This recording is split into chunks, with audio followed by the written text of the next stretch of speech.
Pukul lah. Pukul. Kau bilang apa? Kau bilang apa? Hah? Kau bilang apa?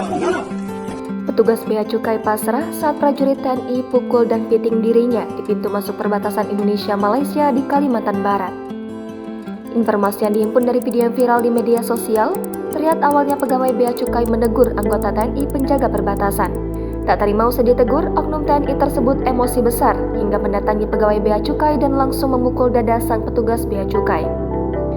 Petugas Bea Cukai tampak tenang menghadapi sang oknum yang tengah emosi tersebut, lalu mempersilahkan oknum untuk memukul pipinya bila ingin. Tak terima dengan perkataan petugas Bea Cukai, oknum TNI tersebut kemudian memiting kepala dan membuat petugas Bea Cukai hampir terjatuh. Rekan oknum TNI tersebut kemudian sadar dirinya direkam oleh rekan korban.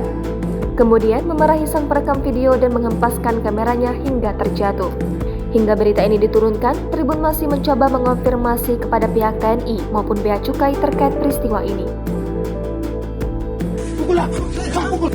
Kau bilang apa? Kau bilang apa? Hah? Kau bilang apa? Pukul lah.